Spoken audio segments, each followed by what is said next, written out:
아라벨라 데시우드는 1851년 쌀쌀한 3월의 어느 저녁 아버지를 엿볼 생각은 아니었다. 하지만 어둑한 복도를 지나던 그녀의 눈길은 데시우드 홀에 있는 아버지 서재의 반쯤 열린 문에 이끌렸고 그 좁은 틈으로 본 광경은 피부 아래 박힌 가시처럼 작지만 도저히 무시할 수 없는 기억으로 남게 될 것이었다. 서재는 희미한 벽지에 깜빡이는 그림자를 드리우는 두 개의 기름 등불만이 비추고 있었다. 그 빛은 한때는 웅장했지만 이제는 몰락해가는 가문의 미묘한 징후를 보이는 반구석까지는 거의 닿지 않았다. 그리고 그곳에 세바스찬 웬트워스가 앉아 있었다. 맨손으로 철강 제국을 건설하여 맨체스터의 철의 공작이라 불리는 사나이였다. 그의 검은 눈은 앞에 놓인 서류에 강렬하게 고정되어 있었고 그 모습에 아라벨라는 목구멍에서 터져나오는 숨을 막으려 입을 손으로 막았다. 그의 맞은편에는 그녀의 아버지 에드먼드 데시우드 경이 약간 떨리는 손가락으로 지폐를 세고 있었다. 그 떨림은 나이나 허약함 때문이 아니라 간신히 억누른 탐욕 때문이었다. 숨어서 보는 와중에도 아라벨라는 지폐의 액면가를 볼 수 있었고 오가는 어마어마한 액수를 계산할 수 있었다. 5만 파운드, 천문학적인 액수였다. 그들의 영지 같은 곳을 12개는 좋게 파산해서 구할 수 있는 돈이었다. 웬트워스 씨는 기계적인 정확성으로 페이지마다 서명했고 턱을 어찌나 세게 악물었는지 피부 아래 근육이 꿈틀거리는 것이 보였다. 펜을 놀릴 때마다 고통스러운 듯 보였지만 그의 손은 결코 흔들리거나 망설이지 않고 그의 산업 제국을 건설했다고 알려진 것과 똑같은 무자비한 효율성으로 서류 위를 움직였다. 그때 아버지가 입을 열었다. 그의 목소리에는 아라벨라가 두려워하게 된 바로 그 만족스러운 어조, 먹이를 궁지에 몰아넣은 포식자의 소리가 실려 있었다. 5만 파운드. 문간에서도 브랜디 냄새가 났지만 그의 말은 정확했다. 이걸로 내 침묵과 협조 외에는 아무것도 살 수 없다는 걸 알겠지, 웬트워스. 그 아이는 아무것도 모르고 앞으로도 그래야 하오. 그 말에 아라벨라는 등골을 타고 얼음이 흘러내리는 것을 느꼈다. 혼란이 파도처럼 밀려왔다. 대체 무슨 아이, 무슨 침묵, 무슨 협조가 그만한 가치가 있단 말인가. 웬트워스 씨의 대답은 자갈 같은 거칠고 낮은 목소리로 돌아왔다. 조건은 완벽히 이해했소, 데시우드. 당신은 돈을 가질 것이고 나는 내가 원하던 것을 가질 것이오. 그 말에 담긴 차가운 계산, 비즈니스적인 정확성에 아라벨라는 속이 뒤틀렸다. 이것은 분명히 거래였고 아버지의 끝없는 계획 중 하나였으며 아마도 신중함을 요하는 어떤 산업적 파트너십이나 투자 기회일 터였다. 하지만 왜 거기에 아이가 관련되어야 하는지는 도무지 이해할 수 없었다. 그녀는 두 남자에게 발각되기 전에 물러났다. 집의 중심부로 돌아가는 동안 갈비뼈의 심장이 쿵쿵 부딪혔고 다행히 낡은 마룻바닥은 그녀의 발밑에서 소리를 내지 않았다. 비는 마치 날씨 자체가 그녀가 목격한 어둠을 반영하는 듯 다시금 맹렬하게 창문을 때렸고 데시우드 홀은 그 어느 때보다 춥게 느껴졌다. 더 이상 제대로 난방할 여유가 없는 방들이 그녀를 옥죄는 듯했다. 그날 저녁 식사는 12명 이상을 위한 공간이었지만 이제는 그 크기에 압도되어 왜소해 보이는 단 3사람만이 차지한 텅 빈 동굴 같은 식당에서 열렸다. 아라벨라는 여동생 리디아의 맞은편에 앉았다. 리디아는 자신들을 둘러싼 폭풍이 다가오는 것을 전혀 모른 채 읽고 있는 소설에 대해 천진난만하게 제잘거렸다. 아버지는 늦게 들어왔는데 그의 얼굴은 아라벨라가 알아볼 수 있는 가장의 권위라는 거칠의 아래 간신히 감춘 승리감으로 상기되어 있었다. 그는 중대 발표를 앞둔 사람처럼 식탁 상석에 앉았다. 하인들이 첫 번째 코스 요리를 가져왔다. 6개월 전보다 수가 줄어든 하인들은 그들의 기울어가는 가세를 보여주는 또 다른 징표였다. 아라벨라는 억지로 음식을 먹었지만 입안에서 제맛이 났다. 아버지는 하인들이 물러날 때까지 기다렸다가 입을 열었고 그의 말은 고요한 물에 돌이 떨어지듯 내려앉았다. 너는 4월 15일에 토마스 몰랜드 경과 결혼한다. 그는 마치 날씨 이야기를 하듯 아라벨라에게 말했다. 준비는 다 끝났다. 내 의견은 묻지도 않았고 중요하지도 않다. 아라벨라의 얼굴에서 핏기가 너무나 빨리 가시는 바람에 현기증이 났다. 손에 힘이 빠지면서 포크가 접시에 부딪혀 쨍그랑 소리를 냈다. 그녀는 믿을 수 없다는 듯 아버지를 쳐다보았다. 토마스 몰랜드 경은 그녀보다 40살이나 연상이었고 이전 두 아내에게 잔인하게 굴었다는 소문이 이 지역 모든 응접실에서 쉬쉬하며 돌고 있는 남자였기 때문이다. 아버지, 제발요. 그녀는 간신히 입을 열었다. 목소리는 작았지만 절박했다. 토마스 경은 저보다 40살이나 많고 그분의 평판은 그녀는 문장을 끝맺지 못했다. 들었던 끔찍한 이야기들을 입에 담을 수 없었다. 하지만 아버지의 표정은 잔인하고 만족스러운 무언가로 굳어졌다. 그의 평판은 그가 칼날처럼 정확하게 그녀의 말을 잘랐다. 우리의 재정적 어려움을 눈감아주기로 동의한 부유한 남자라는 것이지. 너는 따르거나 아니면 리디아의 사교계 대비는 없을 것이다. 사실 어떤 명망 있는 가문도 그녀를 받아주지 않도록 할 수 있다. 내 말 알아듣겠느냐, 따라. 그 위협은 그들 사이에 날카롭고 명백하게 걸려 있었다. 아라벨라의 시선은 리디아에게로 향했다. 리디아는 아주 조용해져 있었고 푸른 눈은 점차 상황을 이해하며 커져 있었다. 그녀의 동생은 이제 겨우 16살이었고 순수하고 사랑스러웠으며 앞으로의 삶이 창창했다. 아라벨라는 만약 자신이 거절한다면 아버지가 앙심을 품고 리디아의 앞날을 완전히 망쳐버릴 것이라는 것을 갑작스럽고 끔찍한 확신과 함께 깨달았다. 그녀는 쇠창살처럼 덫이 자신을 옥죄는 것을 느꼈고 자신의 미래가 하나의 어두운 길로 좁혀지는 것을 느꼈다. 그녀는 억지로 고개를 끄덕여 이 운명을 받아들였다. 리디아의 행복, 리디아의 미래 전체가 균형을 이루고 있는 상황에서 그녀에게 무슨 선택권이 있겠는가. 나머지 식사는 침묵 속에서 지나갔다. 들리는 소리는 식기가 도자기에 부딪히는 소리와 계속해서 창문을 때리는 빗소리뿐이었다. 아라벨라의 마음은 계속해서 아버지의 서재에서 목격했던 장면으로 세바스찬 웬트워스가 아버지의 이른바 침묵과 협조를 위해 5만 파운드를 서명해 넘기던 모습으로 돌아갔다. 그녀는 토마스 경과의 이 결혼이 그 거래와 어떻게든 관련이 있는지, 아버지가 이 약속을 성사시키기 위해 그 돈이 필요했는지 궁금했지만 시점이 맞지 않았고 세부 사항도 완전히 일치하지 않았다. 웬트워스 씨는 기업가였고 헤아릴 수 없을 정도로 부유했지만 평민 출신이었으며 무에서 시작해 수천 명을 고용하는 철강 제국을 건설한 사람이었다. 그런 그가 아버지에게서 사업상의 이점이나 귀족과의 연줄 외에 무엇을 원할 수 있겠는가? 그날 밤 빛바랜 커튼과 달아빠진 카펫이 있는 차가운 침실에 홀로 남은 아라벨라는 창가에 서서 대시우드 홀의 정원을 내다보았다. 한때는 아름다웠지만 이제는 관리할 자금이 없어 방치된 정원을 보며 그녀는 자신을 둘러싼 세장의 무게가 더욱 단단히 느껴지는 것을 느꼈다. 3주. 그녀가 몰랜드 부인이 되기까지 잔인함으로 악명 높은 남자의 아내가 되어 감옥살이처럼 펼쳐진 미래에 묶이기까지 3주가 남았다.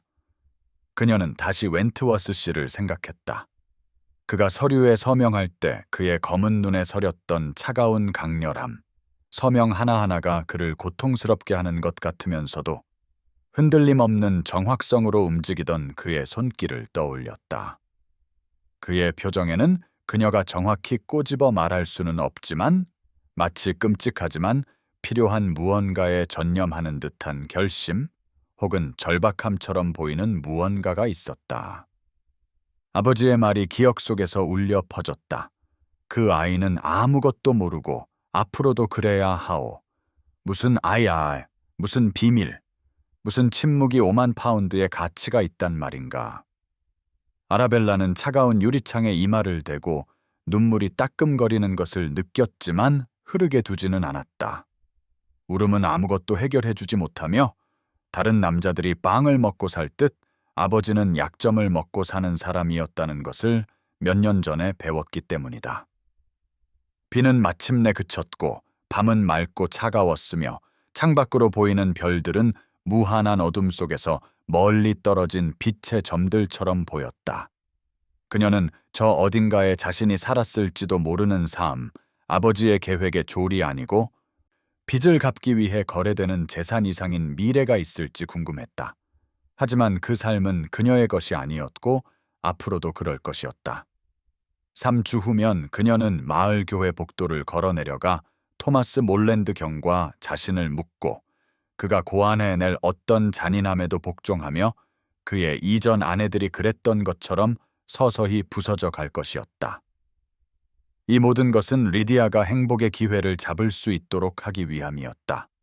그것은 아라벨라가 기꺼이 치러야만 하는 희생이었다. 다른 모든 선택권이 박탈된 세상에서 동생을 보호하는 것이 그녀에게 남은 유일한 힘이었기 때문이다. 그 어둠 속 창가에 서 있던 그녀는 그때는 몰랐다.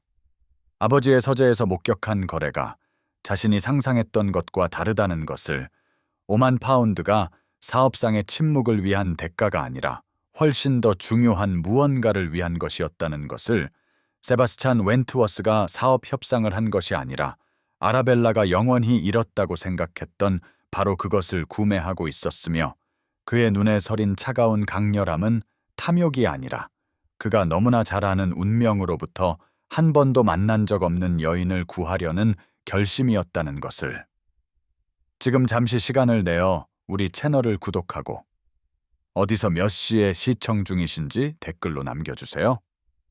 이 이야기들이 전 세계로 퍼지는 모습을 보는 것은 언제나 매혹적입니다.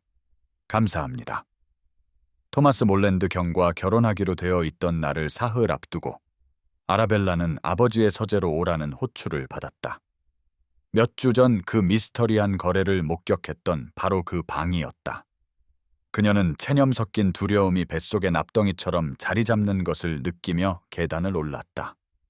아마도 아내로서의 순종, 새 남편에게 져야 할 의무, 복종과 침묵의 필요성에 대한 또 다른 설교일 것이라고 짐작했기 때문이다. 몇 주 동안 그들을 괴롭혔던 비가 마침내 그치고 옅은 3월의 햇살이 나타나 씻지 않은 창문을 통해 예산궤의 밝은 빛으로 쏟아져 들어왔다. 그 무자비한 빛은 대시우드 홀의 쇠락한 모든 초라한 세부 사항, 빛바랜 커튼과 낡은 카펫을 적나라하게 비추었다. 그녀는 한 번 노크하고 허락을 기다리지 않고 들어갔다. 아버지가 그러한 예의를 약점으로 여긴다는 것을 오래전에 배웠기 때문이다. 그리고 서재 안에서 발견한 광경에 그녀는 문간에서 급히 멈춰 서며 숨을 삼켰다. 세바스찬 웬트워스가 창가에 서 있었다. 그의 큰 키는 빛을 등지고 실루엣으로 보였고 옆모습만으로도 그녀는 그가 서류에 서명할 때 보았던 차가운 강렬함, 완벽하게 정지하에 있는 자세에서 느껴지는 기계적인 정확성을 알아볼 수 있었다. 아버지는 책상 뒤에 앉아 있었지만 그의 자세에는 뭔가 잘못된 점이 있었다. 그녀가 24년 평생 한 번도 본 적 없는 무언가였다. 에드먼드 대시우드 경은 분노로 얼굴이 자줏빛이 되어 있었고 책상 위를 어찌나 세게 쥐고 있는지 손마디가 하얗게 변해 있었다. 하지만 그 분노 아래에는 다른 무언가, 두려움처럼 보이는 것이 있었다. 아버지는 평생 아무것도 두려워한 적이 없었기에 아라벨라는 발밑에 땅이 흔들리는 것을 느꼈다. 그녀가 들어서자 웬트워스 씨가 돌아섰다. 그의 검은 눈은 그녀의 눈을 강렬하게 찾았고 그 시선에 그녀는 눈을 피하고 싶었지만 억지로 시선을 마주했다. 토마스 경의 재산이 되기 전 남은 사흘의 자유 동안은 더 이상 움츠러들지 않을 것이었다. 세바스찬이 먼저 입을 열었다. 그의 목소리는 그녀가 기억하는 것과 같은 자갈 소리를 냈지만 이제는 그녀의 아버지가 아닌 그녀를 향하고 있었다. 토마스 몰랜드 경은 당신 딸과 결혼하지 않을 것이오, 대시우드. 내가 그렇게 만들었소. 이제 당신의 빚에 대해 논의합시다. 전부 다 이제는 내가 쥐고 있는 빚 말이오. 그 말은 고요한 물의 돌처럼 방 안으로 떨어져 아라벨라가 아직 이해할 수 없는 파문을 일으켰다. 그녀는 가장 가까운 의자 등받이를 잡고 버텼고 어두운 나무에 맞닿은 손마디가 하얗게 변했다. 아버지는 말을 더듬었다. 정말로 말을 더듬으며 얼굴이 경악할 정도로 진홍색으로 변했다. 당신은 그럴 권리가 없어. 그의 목소리는 무력한 분노로 잠겨 있었다. 이건 협박이야, 이건. 하지만 세바스찬은 칼날처럼 정확하게 그의 말을 잘랐다. 그의 어조는 차갑고 비즈니스적이었지만 등 뒤로 맞잡은 손은 무언가 관찰되고 싶지 않은 떨림이나 약점을 숨기고 있음을 암시했다. 나는 모든 권리가 있어. 그는 말했다. 채권자들은 마음대로 빚을 팔 수 있고 나는 당신의 빚을 사기로 선택했소. 당신에게는 두 가지 선택지가 있어.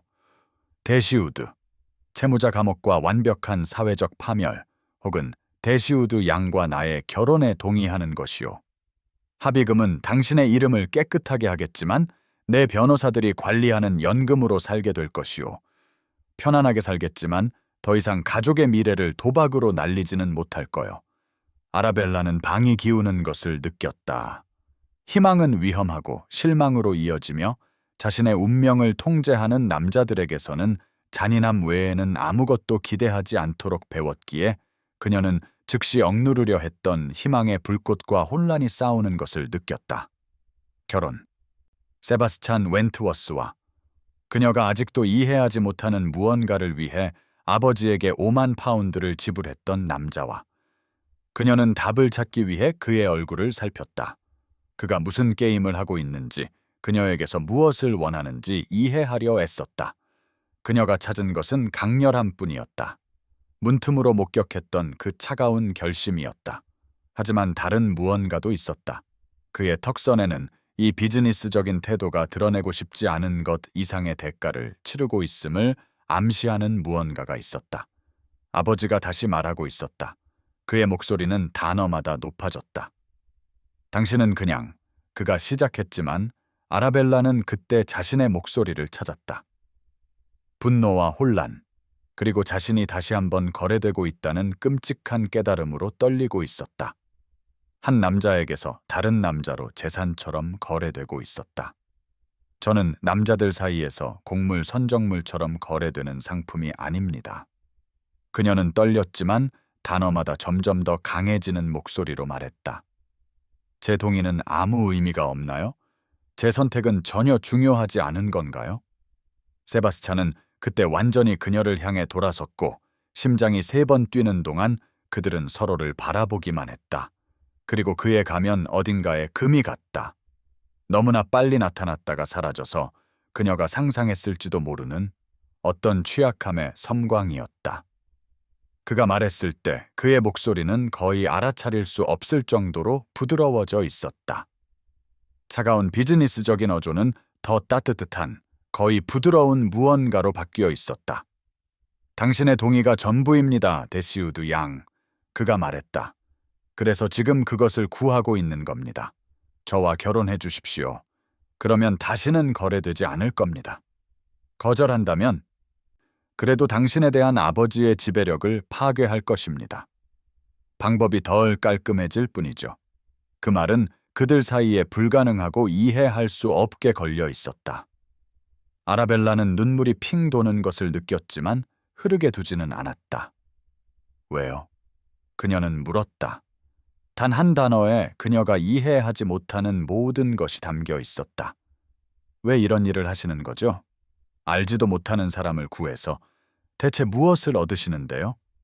세바스찬은 그녀의 시선을 붙잡았고 잠시 동안 그녀는 그가 솔직하게 대답할지도 모른다고 생각했다. 그녀가 거래를 목격한 그 밤 이후로 그녀를 괴롭혔던 미스터리를 설명해 줄지도 모른다고. 새가 드넓은 하늘을 두려워할지라도 부서져야만 하는 새장도 있으니까요. 그가 마침내 말했다. 그것은 설명이 아니었다, 정말로. 하지만 그가 말하는 방식에는 조심스러운 단어들 아래에 있는 어떤 깊은 감정에는 새장과 자유와 두려움에 대한 개인적인 경험을 암시하는 무언가가 있었다. 아버지가 책상에 주먹을 내리쳐 아라벨라는 자신도 모르게 움찔했다. 말도 안 돼. 데시우드 경이 말했다. 당신이 그냥 여기 들어와서 조건을 좌지우지할 수는 없어. 나는 이걸 싸울 거야. 하지만 세바스찬의 표정은 다시 굳어졌다. 취약함의 섬광은 차가운 계산 뒤로 사라졌다. 당신은 그런 짓을 하지 않을 것이요? 그가 말했다. 나는 거의 8만 파운드에 달하는 빚을 쥐고 있어. 내가 당신에게 지불한 원래의 5만 파운드에 지난 3주 동안 당신의 채권자들에게서 사들인 추가 도박빚, 그리고 오늘 아침 내가 상환을 요구해 그를 철저히 파산시킨 토마스 경의 차용 증서까지. 당신에게는 지렛대도 선택권도 힘도 없소. 유일한 질문은 당신이 이 결혼에 동의할 것인지, 아니면 동료들에게 왜 채무자 감옥으로 끌려가는지 설명하는 것을 선호할 것인지요. 아라벨라는 아버지의 얼굴이 분노, 불신, 계산, 그리고 마침내 끔찍하게도 패배를 거쳐가는 것을 지켜보았다. 그리고 그녀는 이상한 공포와 환희가 뒤섞인 감정으로 평생 한 번도 본 적 없는 것을 목격하고 있다는 것을 깨달았다. 그녀의 아버지, 무력한 모습. 또한 그녀 존재의 모든 측면을 통제했던 에드먼드 데시우드 경이 돈과 전략으로 그를 간단히 압도한 남자에 의해 완전히 무력해진 모습이었다. 공기 중의 전기는 거의 만져질 듯했고 권력이 한 손에서 다른 손으로 넘어가는 느낌이 들었다. 세바스찬의 존재감으로 방은 왠지 더 작게 느껴졌고 그의 산업적 힘은 데시우드 홀의 쇠락한 귀족적 고상함과 대조를 이루었다. 세바스찬은 아라벨라에게 다시 돌아섰고 이번에 그녀를 볼 때 그의 표정에는 거의 미안함 같은 것이 있었다. 마치 이 개입의 필요성을 후회하면서도 무자비한 정확성으로 실행하는 것 같았다. 당신이 상상했을 법한 청혼이 아니라는 것을 압니다. 그가 말했다. 그의 목소리는 아버지가 귀를 기울여야 들릴 정도로 조용했다. 나를 신뢰할 이유도 내 의도가 장사꾼의 속셈 외에 다른 것이라고 믿을 이유도 없다는 것을 압니다. 하지만 맹세합니다, 데시우드 양.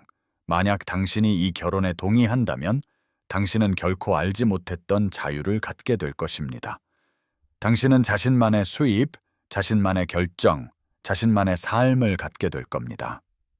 나는 당신에게 한 세장을 다른 세장으로 바꾸라고 요구하는 것이 아닙니다. 나는 당신에게 열쇠를 제공하고 있는 겁니다. 아라벨라는 가슴속에서 무언가 금이 가는 것을 느꼈다. 희망으로부터 자신을 보호하기 위해 쌓았던 어떤 벽이었다.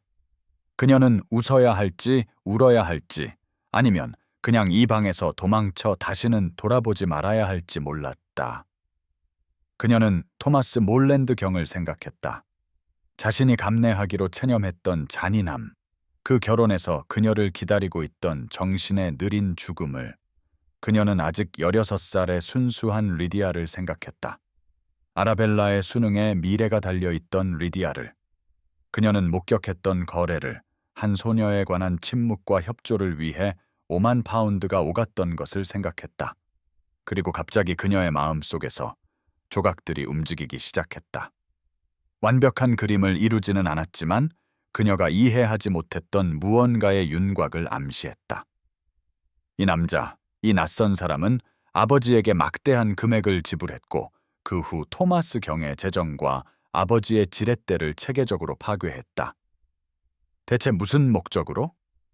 그는 그것이 그녀를 해방시키기 위해 그녀의 세장을 부수기 위해서라고 주장했지만 남자들이 이타심의 재산을 쓰지는 않지 않는가.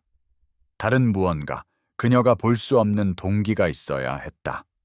하지만 세바스찬 웬트워스의 검은 눈을 들여다보았을 때 그녀는 계산이나 탐욕이 아니라 마치 그녀의 대답이 세상 그 무엇보다 중요한 것처럼 절박하고 거의 애원하는 듯한 무언가를 보았다. 아버지가 다시 말하고 있었다. 그의 목소리는 간신히 억제된 분노로 팽팽했다. 아라벨라, 이 터무니없는 제안을 거절해라. 그가 명령했다. 이 벼락출세한 장사치에게. 하지만 아라벨라는 그의 말을 잘랐다. 자신이 가지고 있는지 몰랐던 힘을 찾아냈다. 아니요, 그녀는 간단히 말했고 그 단어는 천둥처럼 방 안에 떨어졌다. 아버지의 입이 소리 없이 열렸다 닫혔고 그녀는 그에게서 돌아서서 세바스찬을 완전히 마주했다. 당신은 제게 선택권이 있다고 하셨어요. 그녀는 이제 더 안정된 목소리로 계속했다. 제 동의가 전부라고 하셨죠. 그러니 동의하겠어요. 하지만 조건이 있습니다. 약속해주세요. 웬트워스 씨, 리디아를 보호하겠다라고요. 그녀가 제대로 된 대비를 하고 제대로 된 신랑감을 만나고 행복할 수 있는 제대로 된 기회를 갖게 될 거라고요. 그리고 만약 제가 이 약속이 견딜 수 없다고 생각되면, 만약 당신이 저를 한 폭군에게서 다른 폭군에게로 넘겼을 뿐이라는 것을 알게 되면 제가 떠날 수 있는 수단을 갖게 될 거라고 약속해 주세요. 세바스찬의 표정은 안도감이나 존경, 혹은 둘 다일지도 모르는 무언가로 바뀌었다. 두 가지 모두에 대해 약속합니다. 그가 말했다. 당신의 여동생은 제 친동생처럼 보살핌을 받을 겁니다. 그리고 당신은 저를 포함한 그 누구도 건드릴 수 없는 독립적인 재산을 갖게 될 겁니다. 만약 제가 견딜 수 없는 사람이라면 데시우드 양, 당신은 남은 평생 편안하게 살 수 있는 충분한 자금을 가지고 떠나도 좋습니다. 아버지는 목이 막힌 소리를 냈지만 둘 다 그를 쳐다보지 않았다. 아라벨라는 가장 이상한 감각을 느꼈다. 마치 벼랑 끝에 서서 익숙한 어둠 속으로 다시 떨어지거나 미지의 세계로 뛰어들어야 하는 선택의 기로에 선 것 같았다. 그럼 동의하겠어요. 그녀가 마침내 말했고 세바스찬 웬트워스의 얼굴에 경이로움 같은 것이 스쳐 지나가는 것을 보았다가 그가 그것을 다스리는 것을 지켜보았다. 아라벨라는 아버지의 서재에서 결혼에 동의했다. 자신이 어떤 도약을 하고 있는지 재고할 틈도 없이 말이 입 밖으로 나왔다. 하지만 그 후 심장이 갈비뼈에 쿵쿵 부딪히는 방에 홀로 남았을 때 그녀는 어떤 복도를 걸어 내려가기 전에 세바스찬 웬트워스에게 한 가지 양보를 요구했다. 그녀는 자신을 묶을 남자와 친해질 일주일, 자신이 단지 한 감옥에서 다른 감옥으로 옮겨간 것은 아닌지 발견할 일주일을 원했다. 놀랍게도 세바스찬은 주저나 협상 없이 즉시 그 요청을 승인했다. 마치 그가 그것을 예상했거나 어쩌면 바랐던 것처럼. 그녀는 이 일주일이 어색한 격식, 아버지의 감시 아래 응접실에서 차를 마시며 나누는 딱딱한 대화, 진실한 것은 아무것도 드러내지 않으면서 예의를 만족시키는 종류의 영희 같은 구애로 가득할 것이라고 생각했다. 대신 세바스찬은 다음 날 오후 데시우드 홀에 나타나 완전히 다른 것을 제안했다. 이야기를 좀 할까 합니다. 그가 가죽 장정의 책을 팔에 낀 채 현관에 서서 말했다. 그냥 이야기를요. 대부분의 결혼이 실패하는 이유는 당사자들이 서로를 모르는 이방인인 채로 그 상태를 개선하지 않기 때문이라고 생각합니다. 아마도 도서관이 좋겠군요. 중립적인 장소로서. 아라벨라는 대부분 놀라서 동의했고 아버지가 도박빚을 갚기 위해 귀중한 초판본들을 팔아치우기 전까지 그녀의 피난처였던 먼지 쌓인 도서관으로 그를 안내하고 있는 자신을 발견했다. 방은 여전히 오래된 존기와 가죽 냄새가 났고 책이 있던 선반에 빈틈이 있었음에도 불구하고 여전히 어느 정도의 고귀함을 간직하고 있었다. 이제는 아무도 신경 써서 닦지 않는 창문을 통해 옅은 3월의 햇살이 스며들었다. 그녀는 등받이가 높은 의자 중 하나에 꼿꼿이 앉아 무릎 위에 손을 모으고 척추를 곧게 폈다. 아버지가 그녀를 빚어내려 했던 완벽한 숙녀의 모습 그대로였다. 세바스찬은 그녀의 맞은편에 앉아 가져온 책은 만지지도 않고 그저 그 검고 강렬한 눈으로 그녀를 지켜보다가 마침내 그녀가 말을 해야 할 것 같은 기분이 들게 만들었다. 이야기하자고 하셨잖아요. 그녀가 마침내 말했다. 그녀의 목소리는 의도했던 것보다 더 방어적이었다. 무엇에 대해 이야기하고 싶으신가요? 세바스찬은 그때 살짝 미소 지으며 말했다. 무엇이든 좋습니다. 데시우드 양. 당신이 흥미를 느끼는 것을 말씀해 주세요. 만약 어떤 이야기든 할 수 있다면 무엇에 대해 말씀하시겠습니까? 그래서 그녀는 이야기했다. 처음에는 망설이며 그가 진심인지 아니면 정교한 게임인지 떠보면서 자신이 읽었던 소설, 사랑했던 시, 그녀를 매료시켰던 식물학 연구에 대해 이야기했다. 그는 진심 어린 주의를 기울여 들었고 그가 단지 자기 차례를 기다리는 것이 아니라 실제로 그녀의 말을 듣고 있다는 것을 증명하는 질문들을 했다. 그녀가 워즈워스를 언급했을 때 그는 기억에서 한 구절을 인용했고 그 모습에 그녀는 새로운 눈으로 그를 바라보게 되었다. 첫날은 그녀가 예상했던 것보다 더 빨리 지나갔다. 창밖의 빛이 희미해질 때까지 세바스찬이 놀라 위를 쳐다보며 예의가 완전히 버려지기 전에 떠나야겠다고 말할 때까지. 둘째 날 그는 다른 책을 가지고 왔다. 이번에는 정치 경제학에 관한 수필집이었고 그들은 산업화의 장점과 그것이 노동 계급에 미치는 영향에 대해 토론했다. 아라벨라는 의자에 몸을 앞으로 기울이고 손짓을 하며 아버지가 요구했던 완벽한 자세를 유지하는 것을 완전히 잊고 있는 자신을 발견했다.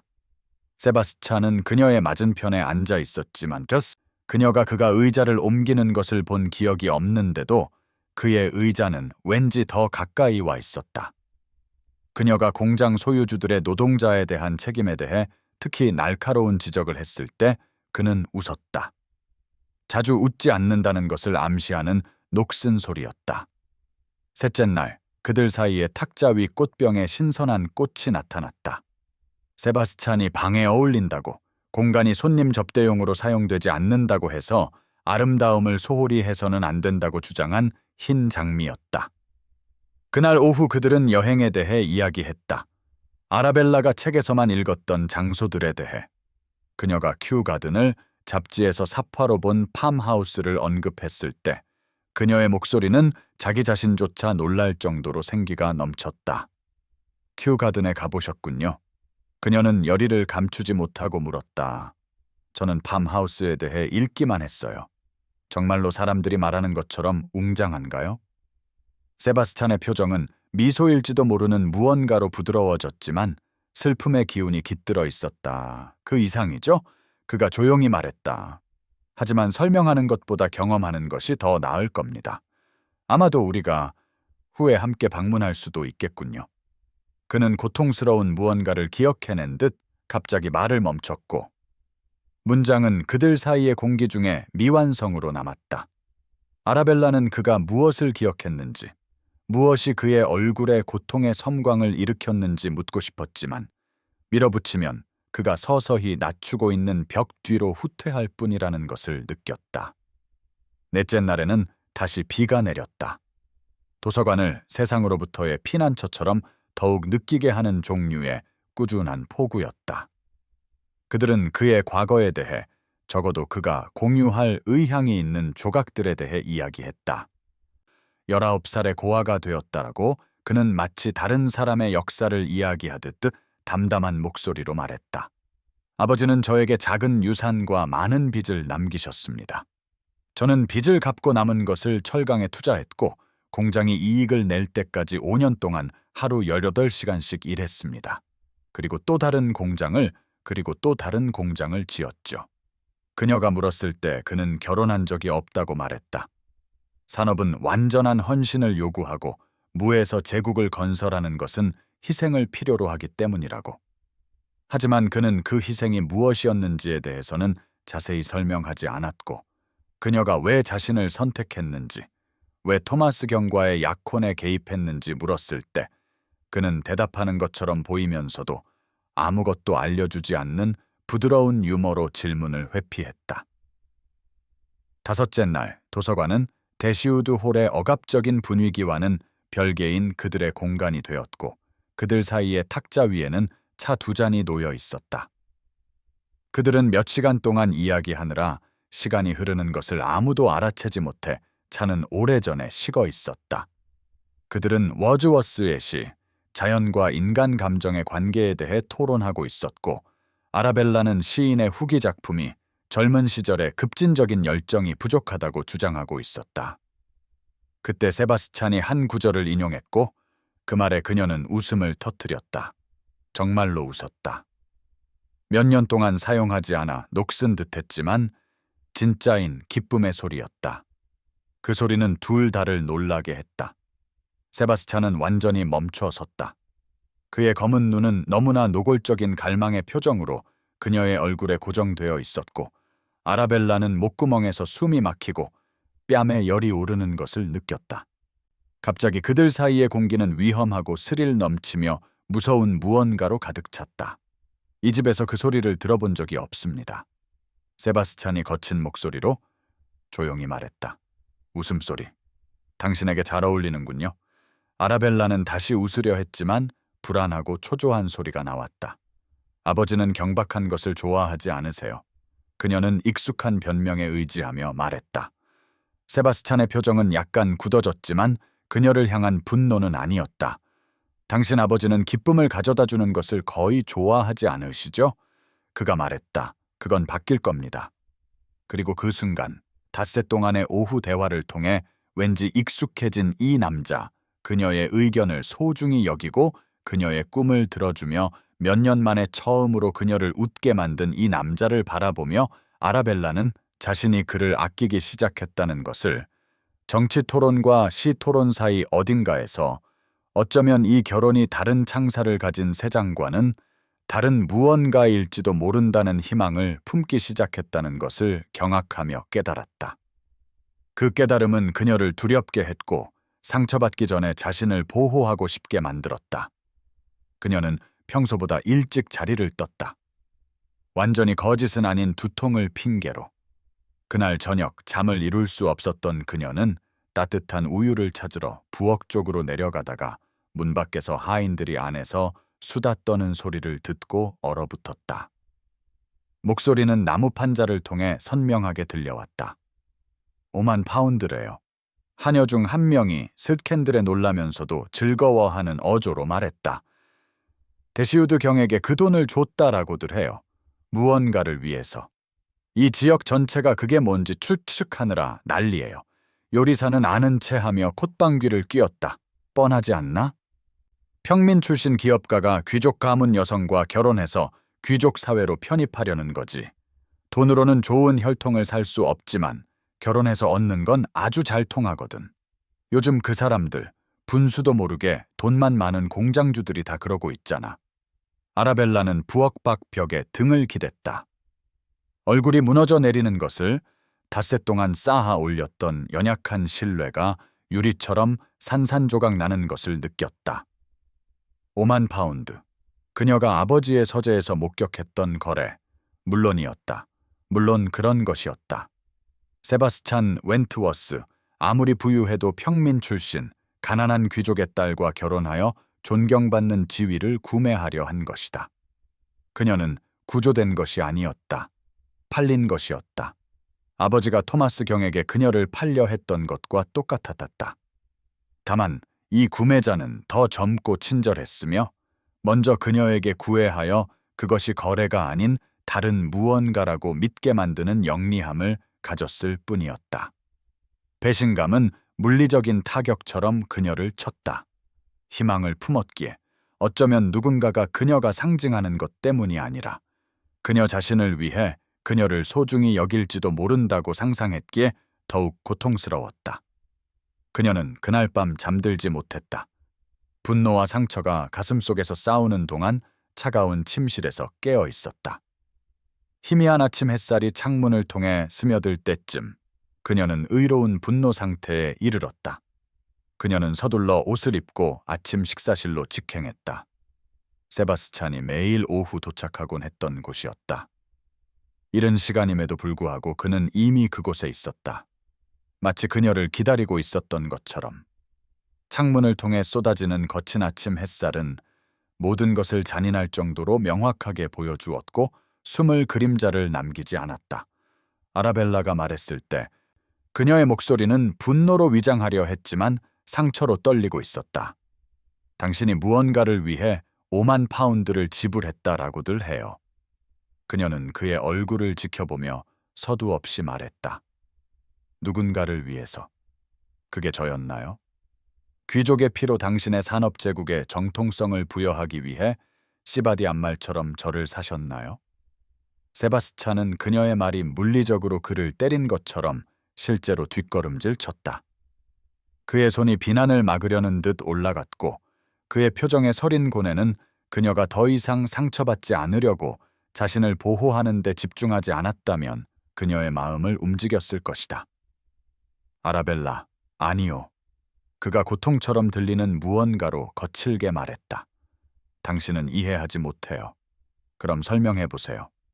그녀는 강하게 버티려는 노력에도 불구하고 목소리가 갈라지며 요구했다. 부유한 남자가 제 아버지에게 천문학적인 액수를 지불하고 그 후 편리하게 그의 딸과 결혼하기로 주선한 이유를 설명해 보세요. 제가 당신의 제국을 위한 또 다른 인수품에 불과한데도 이것이 사업상 거래가 아닌 다른 무언가라고 믿게 만들기 위해 일주일을 보낸 이유를 설명해 보세요. 하인들이 당신이 결혼을 통해 귀족 사회로 편입하려 한다는 소문을 퍼뜨릴 때 제가 무엇을 생각해야 하나요? 당신이 아버지보다 나을 게 없고 단지 위선을 더 잘할 뿐이라는 것 외에 제가 무엇을 생각해야 하나요? 웬트워스 씨? 대치 상황에도 불구하고 아라벨라의 비난과 그들 사이에 유리벽처럼 드리워진 상처에도 불구하고 결혼식은 계획대로 진행되었다. 세바스찬이 그녀가 그의 방법에 대해 경멸하든 말든 그녀를 아버지로부터 해방시키겠다는 약속을 지키겠다라고 주장했기 때문이다. 예식은 작았고 데시우드 가문의 여러 세대가 세례를 받고 결혼하며 애도했던 데시우드 예배당에서 열렸다. 공간은 세바스찬이 준비한 봄꽃, 흰 장미와 옅은 백합으로 가득 차 있었고 스테인드 글라스 창문을 통해 스며드는 약한 햇살 속에서 소박한 석조 건물은 거의 마법처럼 느껴졌다. 아라벨라는 어머니의 것이었던 흰색 실크 드레스를 그녀의 더 마른 체형에 맞게 수선하여 입고 복도를 걸어 내려갔다. 그녀의 뺨을 타고 흐르는 눈물을 소수의 하객들은 기쁨의 눈물이라고 착각했지만 실은 이루어질 수도 있었던 것에 대한 하인들의 수다로 그녀의 연약한 신뢰가 산산조각 나기 전 도서관 대화에서 자라나던 그 연결고리에 대한 슬픔의 눈물이었다. 세바스찬은 재단의 굳은 어깨로 서서 기쁨보다는 체념이 담긴 표정으로 그녀가 다가오는 것을 지켜보았다. 마치 그는 그녀의 마음을 잃었다고 확신하고 단지 성사된 거래의 절차를 밟고 있는 것 같았다. 그녀가 그에게 다가가 떨리는 손을 그의 손에 얹었을 때 그녀는 그가 숨기려 애쓰는 손가락의 미세한 떨림을 느꼈다. 목사님은 고대의 말씀, 그들을 평생 묶을 약속을 읊었고 아라벨라는 거의 속삭임에 가까운 목소리로 그것을 반복했다. 반면 세바스찬의 대답은 꾸준하고 명확했다. 마치 그녀의 약속이 강압에 의한 것이라 할지라도 그의 헌신에 대해서는 의심의 여지가 없기를 바라는 듯했다. 그들은 등기부에 서명하고 신과 법의 눈앞에서 부부가 되었다. 그리고 작은 하객 무리가 정중하게 박수를 치는 동안 함께 복도를 걸어 나왔다. 대부분은 세바스찬의 산업계 친구들과 그녀가 신분보다 훨씬 낮은 사람과 결혼한다는 스캔들에도 불구하고 참석해준 아라벨라의 먼 친척 몇 명이었다. 결혼 피로연은 데시우드 홀의 식당에서 열렸지만 공간은 이제 다르게 왠지 더 따뜻하게 느껴졌다. 아라벨라는 몇 달 동안보다 더 많은 하인들이 있다는 것을 불현듯 깨달았다. 세바스찬이 아버지가 돈을 아끼기 위해 해고했던 직원들을 다시 고용한 것이 틀림없었다. 식탁에는 그들이 근근히 버텨왔던 빈약한 식사가 아닌 제대로 된 음식이 가득했고 샴페인이 자유롭게 흘렀지만 아라벨라는 거의 맛을 느낄 수 없었다. 거품이 혀 위에서 밋밋했다. 그녀는 식탁 상석에서 세바스찬 옆에 앉아 그의 존재를 과도하게 의식했다. 그녀가 보지 않는다고 생각할 때 그녀를 힐끗 보는 방식에 그녀는 동시에 갇힌 듯하면서도 이상하게 안전하다고 느꼈다. 마치 자신이 만든 새 장에 스스로를 가둔 것 같았다. 리디아는 그들 맞은편에 앉아 상황에도 불구하고 진심으로 보이는 흥분으로 들떠 있었다. 아라벨라의 16살짜리 동생은 아침 내내 세바스찬이 얼마나 잘생겼는지, 데시우드 홀을 방문하는 동안 그녀에게 얼마나 친절했는지 대부분의 어른들처럼 그녀를 어리석은 아이가 아닌 지적인 사람으로 대하는지에 대해 제잘거렸다. 축배를 들 시간이 되었을 때 리디아는 샴페인 잔을 높이 들고 일어섰다. 그녀의 젊은 얼굴은 축하의 표면 아래에서 고동치는 긴장을 전혀 모른 채 순수한 기쁨으로 빛나고 있었다. 새로운 오라버니를 위하여 그녀는 젊음에 거리낌 없는 애정으로 세바스찬을 향해 환하게 웃으며 말했다. 엄마가 살아계셨다면 오라버니를 정말 좋아했을 거예요. 엄마는 항상 벨라 언니가 언니의 아름다움만큼이나 지성을 소중히 여겨줄 사람을 만나야 한다고 말씀하셨거든요. 그리고 벨라 언니, 토마스 경에게서 벗어난 게 정말 기뻐요. 석 달 전 세바스찬이 언니의 자유를 사주겠다는 제안을 담은 아버지의 편지를 발견했을 때 아버지가 불 속에 던졌지만 다 타지 않은 서류들 속에서요. 저는 안도의 눈물을 흘렸어요. 제 언니를 구해줘서 고마워요. 그 말은 갑작스럽고 완전한 침묵 속으로 떨어졌다. 아라벨라는 와인잔을 입술로 가져가던 중 얼어붙었다. 이해의 파도가 그녀를 덮치면서 눈이 커졌고 모든 가정을 휩쓸어 버리고 그 자리에 완전히 다른 무언가를 남겼다. 석 달 전. 편지. 당신의 자유를 사주겠다. 그녀가 아버지의 서재에서 목격했던 거래는 귀족과의 연줄이나 사회적 신분 상승 또는 그녀가 세바스찬에게 덧씌웠던 어떤 장사꾼의 동기와도 관련이 없었다. 그것은 그녀에 관한 것이었다. 구체적으로 토마스 몰랜드 경으로부터 그녀를 구하는 것에 관한 것이었다. 누군가의 포크가 도자기에 부딪혀 쨍그랑 소리를 냈고 충격적인 정적 속에서 그 소리는 불가능할 정도로 크게 들렸다. 세바스찬의 얼굴에서는 핏기가 모두 가셨고 샴페인 잔을 쥔 그의 손마디는 하얗게 변해 있었다. 리디아는 혼란스럽게 테이블을 둘러보았다. 그녀의 미소는 자신이 끔찍하게 잘못된 말을 했다는 것을 깨달으면서 흔들렸지만 무엇이 잘못되었는지는 분명히 이해하지 못했다. 남은 하객들은 분위기의 변화를 감지하고 정중한 변명을 하며 조용히 자리를 떴다. 마침내 식당에는 축하의 잔해, 버려진 샴페인 잔과 시들어가는 꽃, 그리고 곧 드러날 진실의 무거운 무게에 둘러싸인 가족만이 남았다. 아라벨라는 과장된 조심성으로 잔을 내려놓았다. 너무 빨리 움직이면 잔과 함께 산산조각 날까 두려웠다. 석 달. 그녀는 간신히 억제된 목소리로 말했다. 각 단어는 정확하고 신중했다. 당신은 석 달 동안 이 일을 계획해왔군요. 5만 파운드. 세바스찬은 갑자기 일어섰다. 그의 의자가 바닥에 긁히는 소리를 냈다. 그는 창가를 따라 우리에 갇힌 동물처럼 서성거리기 시작했다. 당신 아버지가 몰랜드와의 결혼을 미루게 하고 그동안 내가 영구적으로 개입할 수 있는 위치를 확보하도록 설득하기 위한 것이었소. 그가 거친 목소리로 말했다. 나는 할 수 없었소. 그의 말은 그가 억제하려 애쓰는 어떤 감정 때문에 눈에 띄게 갈라졌다. 나는 또 다른 여인이 그런 남자에게 파괴되는 것을 그냥 둘 수 없었소. 아라벨라는 심장이 갈비뼈에 쿵쿵 부딪히는 것을 느꼈다. 자신이 풀려고 애쓰던 퍼즐 조각들이 갑자기 예상치 못한 그림으로 재배열되는 것을 느꼈다. 또 다른 여인? 그녀는 질문을 암시하며 반복했다. 세바스찬은 그녀에게서 돌아서서 굳은 어깨로 정원을 내다보았다. 내 여동생 클라라, 그가 말했다. 그의 목소리는 오래된 슬픔, 분명히 완전히 치유되지 않은 고통으로 잠겨 있었다. 나는 23살이었고 갓 부자가 되었지만 공장주 아들을 동등하게 인정하고 싶지 않은 세상에서 아직 자리를 잡아가고 있었소. 아버지는 그녀를 자규 있는 남자와 술 마시고 도박하며 그녀를 마음대로 부술 수 있는 재산처럼 다루는 잔인한 남자와 결혼시켰소. 그녀는 나에게 도움을 청하는 편지를 썼고 나는 노력했소. 신은 아시겠지만 나는 노력했소.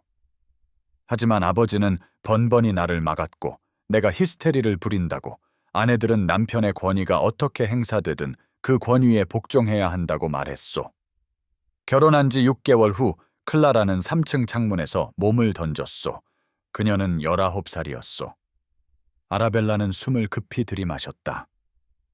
손이 입으로 올라가 마치 고통의 소리를 물리적으로 막으려는 듯했다. 세바스찬은 여전히 그녀를 보지 않고 계속했다. 마치 댐이 무너진 것처럼 이제 말이 쏟아져 나왔다. 석 달 전 나는 몰랜드 경의 영지에서 열린 만찬에 참석했소. 철강 계약에 관한 사업 문제였는데 부인들이 물러난 후 흡연실에서 그가 당신 아버지와 이야기하는 것을 엿들었소. 그들은 내가 복도에 서성이고 있다는 것을 몰랐고 토마스 경은 그의 젊은 신부에게 무엇을 할 작정인지, 남편으로서의 권리, 당신의 정신을 이전 아내들을 부쉈던 것처럼 부술 계획에 대해 역겨운 세부 사항을 묘사하고 있었소. 그는 당신을 사용하고 버려질 물건, 후사를 낳기 위해 구매된 재산으로 이야기했소. 그리고 나는 클라라를 구하지 못했던 그 무력감의 순간으로 되돌아갔소. 하지만 이번에는 행동할 수 있는 수단이 있었소. 나는 당신 아버지의 재정을 조사했고 당신 가족을 파멸시킬 엄청난 빚, 도박 손실을 발견했고 그에게 제안을 했소. 토마스 경과의 결혼을 연기하는 대가로 5만 파운드를, 내가 다른 빚들을 사들여 영구적으로 개입하는 데 필요한 지렛대를 얻을 시간을 벌기 위해서. 내 계획은 당신을 해방시킨 후 떠나는 것이었소. 당신이 나에게 아무런 의무 없이 자신의 미래를 선택하게 하는 것이었소. 하지만 그때 내가 당신을 만났소. 그는 마침내 그녀를 마주 보았고 그의 검은 눈은 흘리지 않은 눈물로 빛나고 있었다. 그리고 내가 당신을 만났을 때, 당신과 이야기하고 당신의 지성과 갇힌 영혼, 그리고 아이디어에 대해 토론할 때 살아나는 당신의 모습을 보았을 때 나는 사랑에 빠졌소. 나는 당신을 추구하기로, 기회가 주어진다면 당신이 나를 자유롭게 선택할지도 모른다는 희망을 품기로 이기적인 선택을 했소. 그리고 미안하오. 조종에 대해 당신의 상황을 통제한 것에 대해 내가 원했던 것은 클라라가 결코 갖지 못했던 선택권을 당신에게 주는 것뿐이었는데 당신을 거래되는 재산처럼 느끼게 한 것에 대해. 아라벨라는 떨리는 손가락을 입에 댄 채 아주 조용히 앉아 있었다. 눈물이 흘러내려 뺨을 타고 흘렀지만 그것은 더 이상 분노나 배신감의 눈물이 아니었다. 그것은 벅찬 감정에 그를 의심했던 것에 대한 감사와 부끄러움, 그리고 필사적으로 억누르려 했던 사랑의 눈물이었다. 미안하다고요. 그녀가 마침내 떨리는 다리로 일어서며 떨리는 목소리로 말했다. 당신은 저를 악몽에서 구해줬어요. 제게 없었던 선택권을 줬어요. 제 인생의 모든 다른 남자들이 저를 재산으로 취급할 때 당신은 저를 동등하게 대했어요. 당신은 자신의 여동생이 파괴된 것처럼 또 다른 여인이 파괴되는 것을 참을 수 없었기 때문에 알지도 못하는 사람을 해방시키기 위해 재산을 썼어요. 그런데 제가 그것 때문에 당신을 경멸할 거라고 생각하세요? 세바스찬은 마치 자신이 듣고 있는 것을 믿을 수 없다는 듯 그녀를 쳐다보았다. 희망과 불신이 그의 표정에서 싸우고 있었다. 당신은 나를 시바디 암말처럼 샀다고 비난했소. 그가 조심스럽게 말했다. 당신 아버지보다 나을 게 없다고. 결혼을 통해 귀족 사회로 편입하려 한다고. 당신이 그런 상처받은 눈으로 나를 볼 때 나는 당신의 호감을 얻을 어떤 기회도 잃었다고 생각했소. 아라벨라는 그들 사이의 공간을 가로질렀다. 그녀의 흰색 실크 스커트가 스치는 소리를 냈다. 그녀는 수다로 인해 용기가 산산조각 나기 전 도서관에서 하고 싶었던 것처럼 손을 들어 그의 얼굴을 감쌌다. 저는 두려웠어요. 그녀는 간단히 말했다. 저는 당신과 사랑에 빠지고 있었고 그게 저를 두렵게 했어요. 저는 권력을 무기로 휘두르고 사랑을 이용할 약점으로 보는 남자들만 알았으니까요. 제가 평생 상처받아온 것처럼 당신도 그럴까봐 너무 두려웠어요. 하인들이 5만 파운드와 사회적 신분 상승에 대해 이야기하는 것을 들었을 때 그것은 제게 자신을 보호할 변명을 주었어요. 당신이 저를 상처 주기 전에 벽을 쌓을 기회를요. 하지만 당신은 절대로 저를 상처 주려 한 게 아니었죠. 그렇죠? 당신은 저를 구하려 했던 거예요. 세바스찬의 손이 올라와 그의 얼굴에 닿아 있는 그녀의 손을 덮었다. 그의 눈은 이것이 현실인지 아니면 잔인한 꿈인지 확인하려는 듯 그녀의 눈을 찾았다. 내가 한 모든 것은 당신에게 선택권을 주기 위한 것이었소. 그가 감정에 북받친 거친 목소리로 말했다. 그 선택이 나를 거절하고 내가 당신에게 마련해준 독립적인 재산을 가지고 이 결혼에서 떠나는 것이라 할지라도 말이오. 나는 당신이 갇혀서 비참한 것보다 자유롭고 나를 잃는 편이 낫소. 나는 당신이 다른 창사를 가진 세장에 갇히는 것을 강요하기보다 그 길이 나를 포함하지 않더라도 당신 자신의 길을 선택하는 편이 낫소. 아라벨라는 가슴 속에서 무언가 금이 가는 것을, 어떤 마지막 벽이 무너지는 것을 느꼈다. 그녀는 눈물 사이로 미소 지었다. 그럼 저는 당신을 선택해요. 그녀가 말했다. 저는 이 결혼을, 이 파트너십을, 우리가 함께 만들어갈 이 삶을 선택해요. 그래야만 해서가 아니라, 당신이 저를 조종해서가 아니라, 닷새 동안의 오후 대화에서 당신이 제게 지성을 존중받고 경청받고 존중받으며 동등하게 대우받는 것이 어떤 느낌인지 보여주었기 때문이에요. 저는 당신을 선택합니다. 세바스찬 웬트워스. 자유롭게 아무런 조건 없이. 그리고 만약 당신이 저를 사랑한다고 한 말이 진심이라면 저도 당신을 사랑한다는 것을, 당신이 워즈워스를 인용하고 정치 경제학을 토론하며 몇 년 만에 처음으로 저를 웃게 만들었을 때부터 당신을 사랑해왔다는 것을 알아주셨으면 해요. 세바스찬은 웃음 반, 흐느낌 반의 소리를 내며 마침내 풀려난 두려움과 오랫동안 부정되었던 희망을 말해주는 절박함으로 그녀를 품에 안았다. 그가 그녀에게 키스했을 때 그것은 그녀의 무릎을 약하게 만드는 부드러움이었다. 그들 주위의 식당은 이제 리디아를 제외하고는 텅 비어 있었다. 리디아는 언니가 마침내 자신을 가두기보다 소중히 여겨줄 사람을 찾는 것을 보며 젊은 얼굴에 눈물을 흘리고 있었다. 샴페인 잔은 시들어가는 꽃과 함께 식탁에 버려져 있었다. 그 누구도 예상하지 못했던 것보다 훨씬 더 심오한 무언가가 된 축하의 잔해들이었다.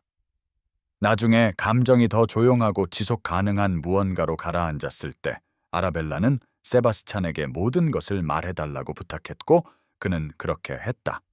아버지의 빚에 대한 조사, 늙은 호색한을 파산시키기 위한 토마스경의 차용 증서 매입, 너무나 차갑고 계산적으로 보였지만 실제로는 자신의 여동생을 위해 막을 수 없었던 운명에서 그녀를 구하려는 절박함에 의해 움직였던 조심스러운 조종에 대해 아무것도 숨기지 않고 설명했다. 그는 클라라에 대해, 그녀가 남편의 잔인함을 묘사하며 썼던 편지들에 대해, 아버지가 그녀가 너무 고집스럽고 너무 까다롭다고 비난했던 장례식에 대해 이야기했다.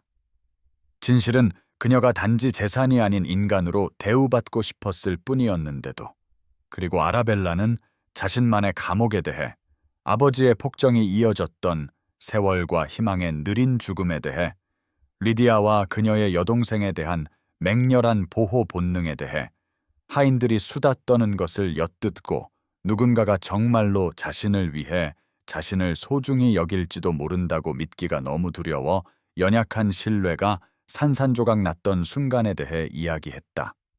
그들은 해가 지고 식당이 어두워질 때까지 이야기했다. 하인들이 조심스럽게 램프를 켜고 다시 물러나 오해가 거의 파괴할 뻔했던 것을 재건하는 데 필요한 프라이버시를 신혼부부에게 줄 때까지. 세바스찬이 마침내 그녀의 손을 잡고 런던으로, 그들의 첫 번째 집이 될 타운하우스로 떠날 준비가 되었는지 물었을 때 아라벨라는 자기 자신조차 놀랄 정도의 확신을 가지고 예 라고 대답했다. 그날 저녁 더비셔에서 런던까지의 긴 마차 여행 후 아라벨라가 새 남편 옆에 앉아 결혼 피로연에서 드러난 모든 것을 곱씹던 조용한 시간 끝에 그들은 벨그라비아에 있는 세바스찬의 타운하우스에 도착했고 아라벨라는 자신이 알던 것과는 완전히 다른 세상으로 발을 들여놓았다. 그 집은 현대적인 아름다움으로 가득했고 해가 저무는 시간에도 빛으로 가득했다. 장식용이 아닌 실제 사용을 위해 디자인된 듯한 편안한 가구와 마치 세바스찬이, 다른 남자들이 사냥 전리품으로 자신을 둘러싸듯 지식으로 자신을 둘러싸는 것처럼 선반을 채우고 테이블 위에 쌓여있는 책들이 곳곳에 있었다. 그가 그녀를 안내한 도서관은 따뜻했고 벽난로에는 이미 불이 타오르고 있었으며 바닥부터 천장까지 이어진 창문 너머로는 이른 장미가 피기 시작한 작은 개인 정원이 보였다. 그곳은 대시우드 홀의 억압적인 추위와는 정반대였다. 외양이 아닌 삶을 위해 디자인된 이 공간에서 아라벨라는 모든 것을 받아들이며 가슴속 무언가가 살짝 풀리는 것을 느꼈다. 세바스찬은 각자에게 와인 한 잔씩을 따라주고 그녀의 맞은편에 앉았다. 마치 어떤 것도 당연하게 여기지 않으려는 듯 조심스러운 거리를 유지했고 기름 등불은 방을 친밀하고 안전하게 느끼게 하는 황금빛 빛을 던졌다. 아라벨라는 무릎 위에 손을 모으고 앉았지만 손가셔락은 초조하게 꼬여 있었다. 이 결혼이 더 나아가기 전에 그녀가 해야 할 말해야 할 진실이 있었기 때문이다. 그녀는 너무 많이 드러내는 것이 두려웠지만 침묵과 가정 위에 삶을 세우는 것이 더 두려웠다. 제가 할 말이 있어요. 그녀가 마침내 조용하지만 꾸준한 목소리로 말했다. 저는 비겁했어요. 두려움이 아름다웠을지도 모를 것을 도구로 물들이게 놔두었죠. 사랑해요, 세바스찬. 제 대답이 정말 중요한 것처럼, 제가 장식품 이상인 것처럼, 제 지성이 당신과 동등한 것처럼 로버트 오웬의 이론에 대한 제 의견을 물었을 때부터 그랬던 것 같아요. 대시우드 도서관에서의 세 번째 대화였고, 당신은 공장 소유주들의 노동자에 대한 책임에 대해 저와 1시간 동안 토론했어요. 그리고 당신은 제 주장을 듣고 무시가 아닌 존중으로 반박했죠. 그리고 제 안에서 수년간 죽어있던 무언가가 갑자기 살아났어요. 저는 두려웠어요. 사랑은 취약함을 의미하고 취약함은 상처받는 것을 의미했으니까요. 제가 알던 모든 남자들은 권력을 무기로 휘두르곤 했고 저는 당신도 그럴까봐 너무 두려웠어요. 세바스찬은 불을 응시하던 곳에서 급히 돌아섰다. 불신과 희망이 그의 표정에서 싸우고 있었다. 나를 사랑한다고. 그가 감정에 북받친 거친 목소리로 반복했다. 내가 한 모든 일, 조종, 당신 아버지에 대한 통제, 당신의 지식이나 동의 없이 당신의 인생 전체를 조종한 방식에도 불구하고 말이오. 아라벨라는 일어섰다. 그녀의 흰색 실크 웨딩드레스가 그들 사이의 공간을 가로지를 때 스치는 소리를 냈다. 그녀는 자신이 가진 줄 몰랐던 용기로 그의 눈을 마주했다. 당신은 제 교도관을 통제했어요, 세바스찬. 그녀는 단호하게 말했다. 당신은 죄수를 해방시켰죠. 거기에는 상당히 중요한 차이가 있어요. 당신은 저를 조종해서 사랑하게 만든 게 아니에요. 당신은 제게 존중받고 경청받고 재산이 아닌 사람으로 대우받는 것이 어떤 느낌인지 보여주었고 저는 당신이 한 일이 아니라 당신이라는 사람과 사랑에 빠진 거예요. 세바스찬은 마치 그녀가 진짜인지 믿을 수 없다는 듯 그녀를 쳐다보았다. 그의 손은 그녀에게 닿고 싶지만 자제하는 것처럼 쥐었다 폈다 했다. 저도 할 말이 있습니다. 그가 거친 목소리로 말했다. 이 결혼에서 제가 원하는 것, 기대하는 것, 제가. 그는 멈추고 다시 벽난로로 돌아섰다. 그리고 다음 말을 불꽃을 응시하며 내뱉었다. 마치 자신이 제공하는 탈출구에 그녀가 안도하는 모습을 볼까봐 그녀의 얼굴을 볼 수 없는 것처럼. 나는 당신이 자유로워지길 바라오. 그가 말했다. 진정으로 자유롭게. 나는 당신 이름으로 누구도 나를 포함해서 건드릴 수 없는 독립적인 재산으로 계좌를 열어두었소. 내 변호사들이 작성한 결혼 합의서는 대부분의 아내들이 결코 갖지 못하는 자율성을 보장하오. 만약 당신이 별도의 거주지를 원한다면 내가 준비하겠소. 만약 당신이 혼자 여행하고 싶다면 내가 지원하겠소. 만약 당신이 그의 목소리가 거칠어지며 말에 살짝 금이 갔다. 만약 당신이 이 결혼이 이름뿐인 결혼이 되기를 부부 관계 없이 지내기를 원한다면 나는 그것을 존중할 겁니다.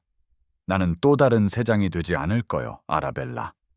나는 당신이 머물러야 하는 포로로서가 아니라 머물기를 선택하는 자유로운 여성으로서 내 인생에 있기를 바라오. 아라벨라는 눈물이 흘러내리는 것을 느꼈지만 그것은 웃음과 함께였다. 안도와 기쁨의 약간 히스테리적인 소리였다. 이 남자, 이 비범한 남자는 결혼의 속박 안에서도 그녀에게 자유를 제공하고 있었고, 그럴 필요가 없을 때조차 그녀에게 선택권을 주고 있었으며, 자신의 욕망보다 그녀의 자율성을 소중히 여긴다고 한 말을 모든 단어로 증명하고 있었다. 만약 제가 당신으로부터의 자유를 원하지 않는다면요. 그녀는 손을 들어 그의 얼굴을 감싸며 그를 쳐다보게 만들며 물었다. 만약 제가 당신과 함께하는 자유를 원한다면요. 만약 제가 이것을, 우리를 선택한다면요. 그래야만 해서가 아니라 원하기 때문에요. 만약 제가 진짜 결혼을 원한다면요. 세바스찬, 파트너십과 열정, 그리고 그에 따르는 모든 것을 강요가 아닌 자유로운 선택으로요. 세바스찬은 그녀의 손길 아래 아주 조용히 있었다. 마치 갑작스러운 움직임이 그 순간을 깨뜨릴까 두려워하는 것 같았다.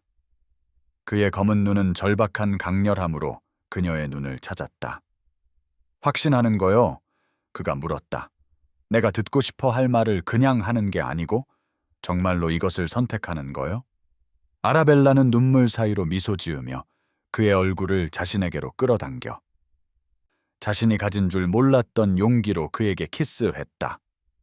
심장이 한번 뛰는 동안 세바스찬은 완전히 멈춰 얼어붙어 있다가 그의 통제가 무너지고 그는 절박한 부드러움으로 그녀를 가까이 끌어당겼다. 그녀의 허리를 쥔 그의 손이 떨리고 있었다. 키스는 그들의 첫 번째 진정한 대화 이후 대시우드 도서관에서 그가 그녀를 지적 동등자로 본다는 것을 깨달았던 그 순간부터 쌓여온 무언가로 깊어졌다. 마침내 숨을 쉬기 위해 떨어졌을 때 둘 다 떨고 있었다. 나는 이 순간을 1000번도 더 상상했소. 세바스찬이 숨 가쁘게 말했다. 그의 이마가 그녀의 이마에 닿아 있었다. 그리고 그것이 결코 오지 않을 것이라고. 당신이 나보다 자유를 선택할 것이라고. 내가 남은 평생 당신을 멀리서 사랑하며 그것으로 충분하다고 위장하며 살게 될 것이라고 확신했소. 아라벨라는 그의 입술에 대고 미소 지었다. 그럼 잃어버린 상상을 만회하도록 해요. 그녀가 말하고 다시 그에게 키스했다. 이번에는 주저함도 망설임도 없었다. 단지 그들 둘이 자유롭게 서로를 선택하고 거래가 될 뻔했지만 그 이상이 된 것의 잿더미 위에서 진짜 무언가를 세우고 있을 뿐이었다. 그들은 밤늦게까지 이야기했다. 도서관에서 불이 약하게 타오르는 가운데 함께 웅크리고 꿈과 두려움, 그리고 함께 만들어갈 미래에 대해 이야기했다. 세바스찬이 마침내 그녀를 그들이 함께 쓸 침실로 위층으로 안내했을 때 아라벨라는 기꺼이 기쁘게 모든 걸음을 선택하며 따라갔다. 다음 날 아침, 밝은 봄 햇살이 아침 식사실 창문을 통해 쏟아져 들어와 모든 것을 신선하고 새롭고 가능성으로 가득 차게 만들었다. 아라벨라는 남편 맞은편에 앉아 몇 년 만에 가장 살아있는 기분을 느꼈다. 세바스찬은 아침 우편물을 읽고 초대장과 사업 서신을 분류하고 있었다. 그때 그는 한 통의 편지를 손에 든 채 얼어붙었고 그의 표정이 어두워졌다. 뭐예요? 아라벨라가 찻잔을 내려놓으며 물었다. 세바스찬은 말없이 그녀에게 편지를 건넸고 그녀는 즉시 아버지의 공격적인 필체를 알아봤다. 그 말들은 악의적이고 위협적이었으며 세바스찬을 자신의 천한 출신을 세탁하기 위해 귀부인의 이름을 산 벼락 출세한 장사치라고 비난하고 가난한 귀족의 딸과 필사적인 결혼을 통해 상류사회로 편입했다고 주장하며 런던의 모든 응접실을 통해 이 이야기를 퍼뜨려 세바스찬의 명성을 파괴하겠다고 약속하고 있었다. 아라벨라는 가슴속에서 뜨겁고 보호적인 분노가 치솟는 것을 느꼈다. 그녀는 세바스찬이 상처받았거나 분노할 것이라고 예상하며 고개를 들었다. 대신 그는 미소 짓고 있었다. 정말로 미소 짓고 있었다. 그리고 그는 웃었다. 편지의 악의를 고려할 때 완전히 부적절해 보이는 진정한 즐거움의 소리였다. 어떻게 화가 나지 않을 수 있어요? 그녀는 어리둥절해하며 물었다. 세바스찬은 테이블을 가로질러 손을 뻗어 그녀의 손을 잡았다. 그의 말은 더 이상 아무런 힘이 없기 때문이요. 그가 간단히 말했다. 내가 당신을 그의 손이 닿지 않는 곳으로 데려왔을 때 그는 그 힘을 잃었소. 사회적 신분 상승과 구매한 자귀에 대해 귀 기울일 사람 누구에게나 떠들게 놔두시오. 우리는 말이 아닌 행동으로 대응할 거요. 어떤 종류의 행동이요? 아라벨라는 자신도 모르게 흥미를 느끼며 물었다. 세바스찬의 미소는 거의 장난기 어린 무언가로 넓어졌다. 무도회를 열 거요. 그가 말했다. 새로운 웬트워스 부인을 런던 사교계에 소개하기 위해서. 내 산업계와 귀족 사회의 모든 사람들을 초대해서 그들이 섞이게 하고 두 세계 모두의 가치가 있다는 것을 보게 할 거요. 당신 아버지는 내가 내 출신을 부끄러워하고 내 천한 출생을 숨기고 내가 아닌 다른 사람인 척할 거라고 기대하겠지. 대신 우리는 바로 우리 자신, 우리가 함께 이룬 것을 축하할 거요. 그리고 우리는 그것을 너무나 공개적이고 성공적으로 해서 그의 독이 비교적 사소해 보이게 만들 거요. 아라벨라는 가슴속에서 흥분이 솟구치는 것을 느꼈다. 순종이 아닌 반항으로 아버지와 맞서는 스릴이었다.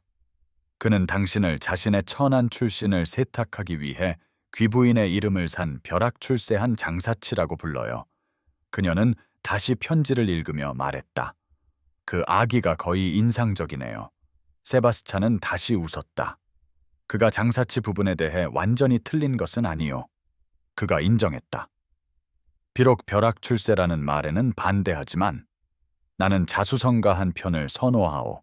그리고 나는 귀부인과 결혼했지. 비록 그녀의 이름이 아니라 그녀의 지성과 정신 때문에 결혼했다고 주장하겠지만 그래도 그가 이것을 공개적인 추측의 문제로 만들고 싶다면 우리는 사교계에 정말로 흥미로운 추측거리를 주는 편이 나을 거요.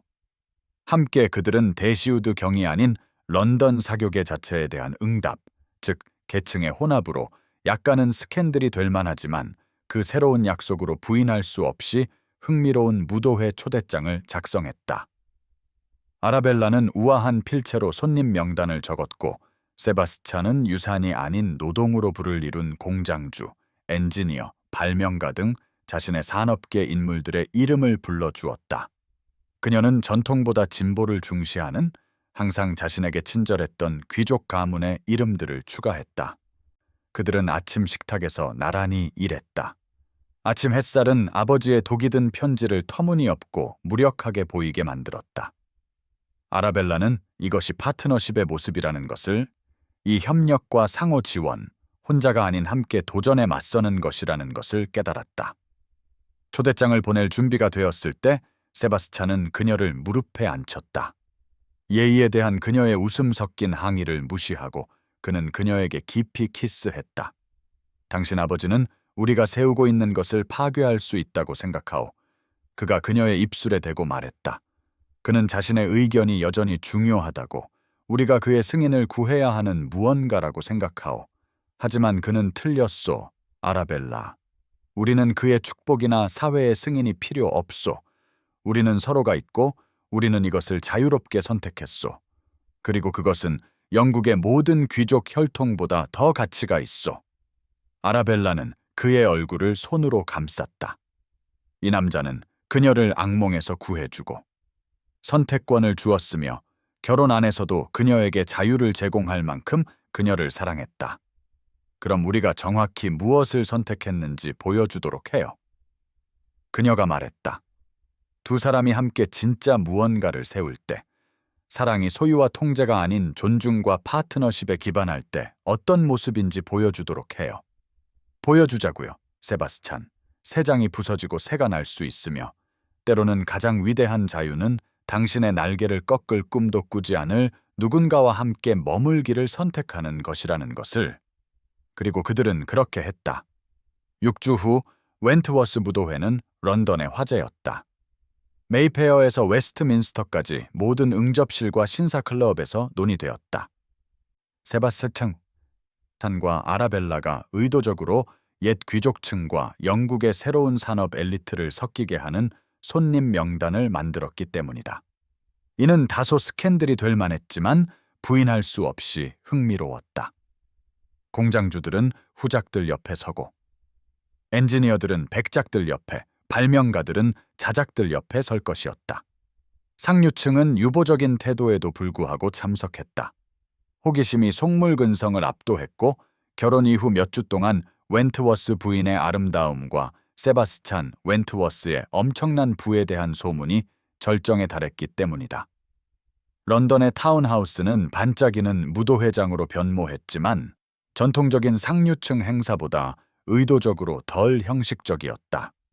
샹들리에서 더 많은 빛이 쏟아져 나왔고, 모든 벽난로에서 타오르는 불에서 더 많은 온기가 느껴졌으며, 모든 구석을 채운 봄꽃 장식에는 더 많은 생기가 있었다. 아라벨라는 남편 옆에서 무도회장 입구에 서서 도착하는 손님들을 맞이했다. 그녀는 세바스찬이 그녀의 눈과 어울린다고 말하며 골라준 짙은 에메랄드색 실크 드레스를 입고 눈부시게 아름다웠다. 그녀는 자신감을 제2의 피부처럼 입고 한때 연기했던 연습된 예의가 아닌 진정한 따뜻함으로 미소 지었다.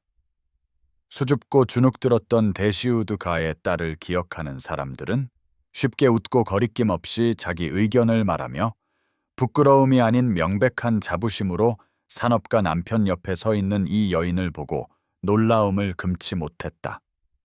세바스찬은 그녀가 빛나도록 살짝 뒤에 서 있었다.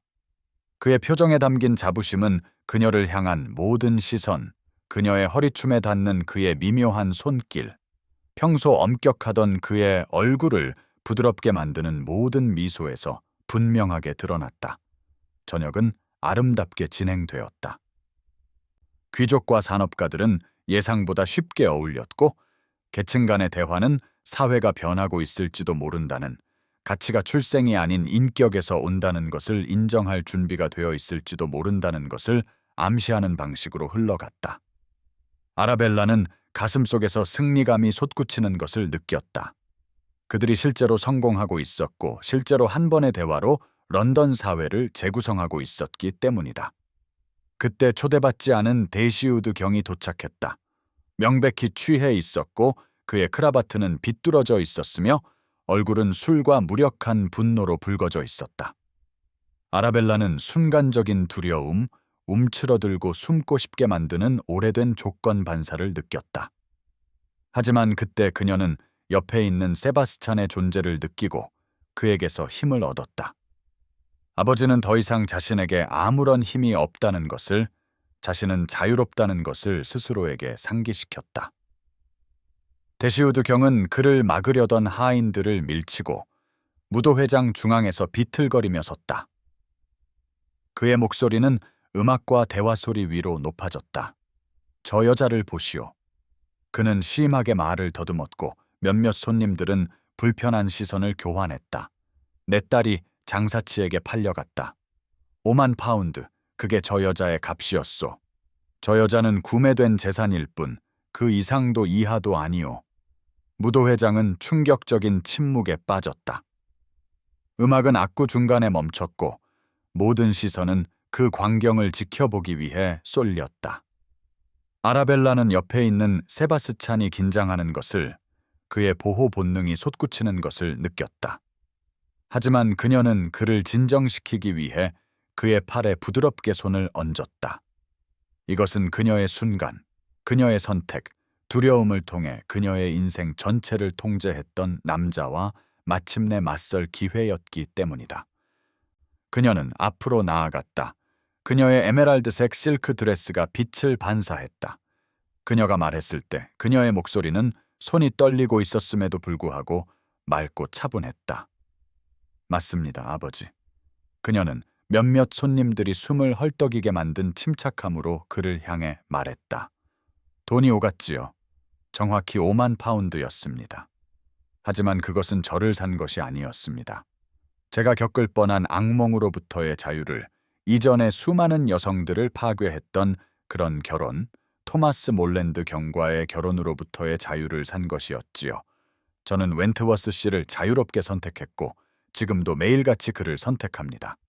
그녀는 그때 봄밤을 향해 열린 창문으로 둘러싸인 채 무도회장 전체를 향해 돌아섰다. 그녀의 아름다움과 용기의 조합은 그녀를 거의 천상적인 존재처럼 보이게 했다. 제 아버지는 저를 한 번 팔았습니다. 그녀는 조용한 방 구석구석까지 들리는 목소리로 계속했다. 저를 사용하고 부술 물건으로 본 잔인한 늙은 남자에게요.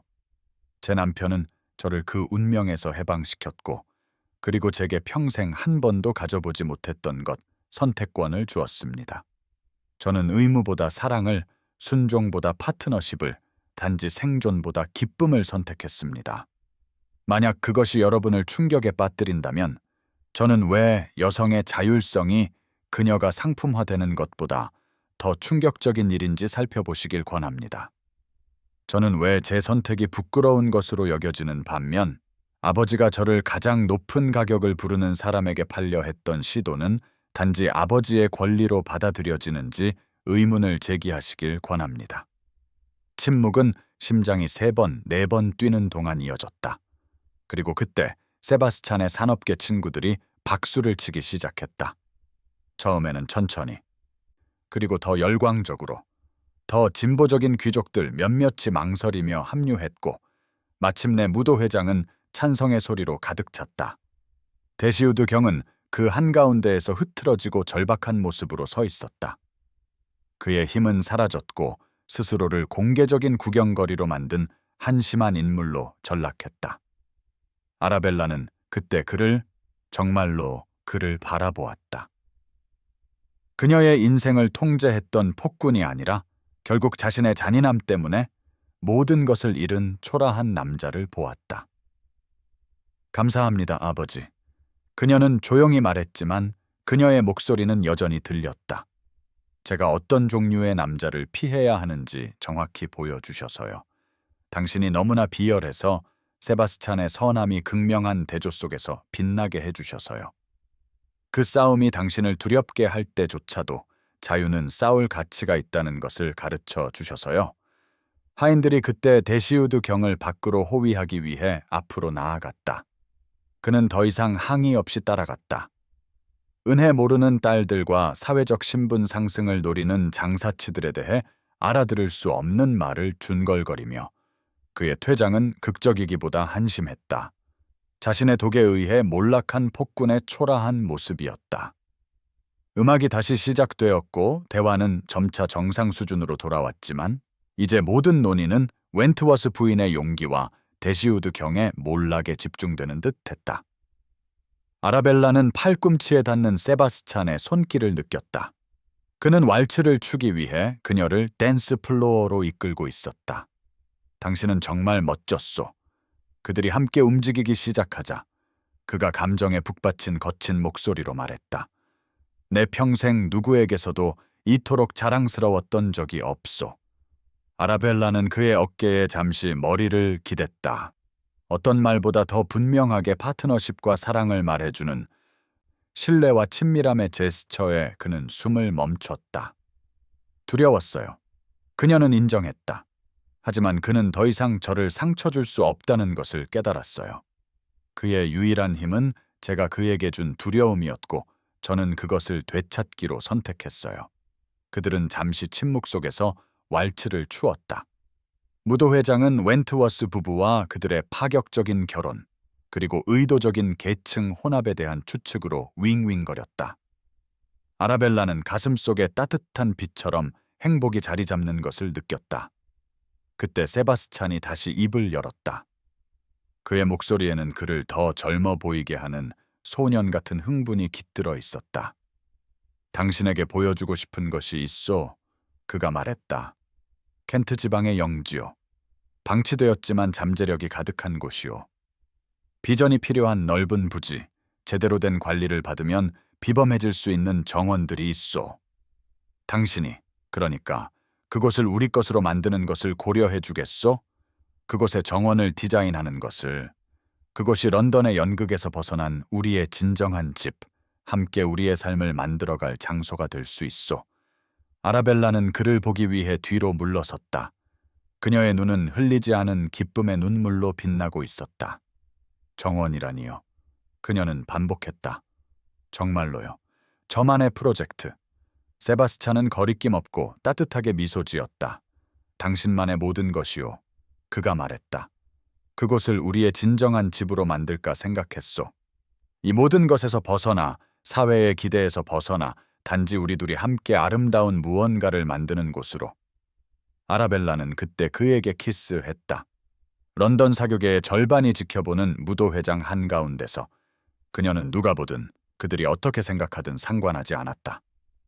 마침내 자신의 행복이 그들의 승인보다 더 중요하다는 것을 배웠기 때문이다. 6개월 후 켄트의 영지는 그들의 안식처가 되었다. 아라벨라는 흙 묻은 손으로 정원에 서 있었다. 머리카락은 핀에서 빠져나왔고 얼굴은 노력과 기쁨으로 상기되어 있었다. 그녀는 자신감 있는 권위로 조경사들을 지휘하고 있었다. 그 부지는 아플 정도로 아름다웠다. 야생 정원들은 서서히 비범한 무언가로 길들여지고 있었고 고대 나무들은 그늘과 구조를 제공했으며 저택은 그녀 뒤에서 오후 햇살의 황금빛으로 빛나고 있었다. 세바스찬은 테라스에서 지켜보았다. 그녀가 벗어놓은 장갑과 모자를 보물처럼 들고 자신의 아내가 방치된 곳에서 아름다움을 창조하고 잊혔던 공간에 생명을 불어넣는 모습을 보며 노골적인 숭배의 표정을 짓고 있었다. 하인이 오후 우편물을 가지고 다가왔고 아라벨라는 정원용 앞치마에 손을 닦은 후 편지를 받았다. 리디아의 필체를 알아보고 그녀의 얼굴이 환해졌다. 그녀는 즉시 편지를 열어 장미 덤불 사이로 합류한 세바스찬에게 큰 소리로 읽어주었다. 우리가 무도회에서 소개해준 식물학자 휘트모어 씨가 그녀에게 구애하고 있대요. 아라벨라가 감정에 북받친 목소리로 말했다. 그녀가 쓴 것 좀 들어보세요. 그는 내 의견을 묻고 내 대답을 들어주어요. 꼭 세바스찬이 언니에게 하는 것처럼요. 이게 사랑의 감정일까, 벨라 언니? 나비가 날아다니고 실을 읊는 그런 게 아니라 진정으로 내 모습을 봐주고 내 말을 들어주고 내가 가진 배경이 아니라 나라는 사람 자체로 소중히 여겨지는 것 말이야. 오, 세바스찬, 그녀도 내가 배운 것을 배우고 있어요. 세바스찬은 뒤에서 그녀를 감싸 안고 그녀의 어깨에 턱을 기댔다. 사랑은 소유가 아니라 파트너십이라는 것을 그가 조용히 말했다. 최고의 결혼은 통제가 아닌 존중과 평등 위에 세워진다는 것을. 아라벨라는 그의 품 안에서 돌아섰다. 흙이 묻고 빛나는 모습이 어떤 무도회장에서보다 더 아름다웠다. 자유와 사랑은 반대말이 아니에요. 그녀가 말했다. 같은 것이죠. 진정으로 누군가를 사랑하면 그들이 자유로워지기를, 자신의 길을 선택하기를, 가장 완전한 모습의 자신이 되기를 원하게 되죠. 그리고 진정으로 자유로울 때 두려움 없이, 조건 없이 이것이 진짜인지 아니면 단지 애정으로 포장된 생존인지 의심하지 않고 사랑을 선택할 수 있어요. 그녀는 정원을, 그들이 함께 창조하고 있는 아름다움을 다시 바라보았다. 그리고 그 쌀쌀한 3월의 저녁, 아버지의 서재 문간에 아무도 모르게 서서 이해하지 못했던 거래를 목격했던 때를 생각했다. 5만 파운드, 자유의 대가. 그녀는 그것이 자신의 세 장의 비용이라고, 남자들이 여자를 재산처럼 거래하는 또 다른 예라고 생각했지만 그녀는 틀렸다. 그것은 모든 것을 여는 열쇠였고 속박에서 선택으로, 두려움에서 사랑으로, 생존에서 기쁨으로 가는 여정의 시작이었다. 그 거래는 그녀를 구매하는 것이 아니라 그녀를 해방시키는 것, 그녀에게 자신의 미래를 선택할 자율성을 주는 것이었고 그녀는 세바스찬을 파트너십을 사과나 두려움 없이 온전히 자기 자신이 될 수 있는 삶을 선택했다. 리디아의 편지가 그녀의 손에서 바스락거렸다. 구애와 존중, 소중히 여겨지는 것에 대해 이야기하고 있었다. 아라벨라는 미소 지었다. 세바스찬이 그녀를 위해 구매한 자유가 밖으로 퍼져나가 그녀의 여동생에게 가능성을 만들어주고 다음 세대를 위해 결혼이 의미할 수 있는 것을 재구성하고 있었기 때문이다. 정원은 그들 주위에 펼쳐져 있었다. 야생적이고 아름답고 잠재력으로 가득했다. 런던 어딘가에서는 여전히 웬트워스 부부와 그들의 파격적인 무도회, 그리고 웬트워스 부인이 공개적으로 아버지를 거역한 방식에 대해 수다를 떨고 있었지만, 여기 켄트에서는 그 어느 것도 중요하지 않았다. 여기에는 성장과 사랑, 그리고 함께 진짜 무언가를 세우는 조용한 만족감만이 있었다. 그래야만 해서가 아니라 원하기 때문에 매일 머물기를 선택하는 것, 만약 그녀가 가장 행복하게 만드는 삶을 선택하는데 사용할 수 없다면 자유는 아무 의미가 없기 때문이었다. 세바스찬은 그녀의 머리 꼭대기에 키스했다. 그들이 함께 심은 장미들 사이에서 그녀를 가까이 안고, 아라벨라는 눈을 감고 흙과 꽃과 봄의 향기를 들이마셨다. 상상했던 것보다 더 살아있는 기분을 느끼며 그 3월 저녁에 목격했던 거래에 가격처럼 보였지만 실제로는 선물이었던 5만 파운드에 그녀를 자유롭게 해준 후 그녀가 머물기를 선택할지 기다려준 남자에 대해 말로 표현할 수 없을 만큼 감사했다. 그리고 그녀는 그랬다. 남은 평생 그를 다시 또다시 선택할 것이었다. 자유롭게, 기쁘게, 아무런 조건 없이. 왜냐하면 새가 드넓은 하늘을 두려워할지라도 부서져야만 하는 새장이 있고, 한 번 자유로워진 새는, 한 번 선택권이 주어진 새는, 가장 위대한 비행은 자신의 날개를 꺾을 꿈도 꾸지 않을 누군가와 함께 둥지를 트는 것임을 발견할지도 모르기 때문이다.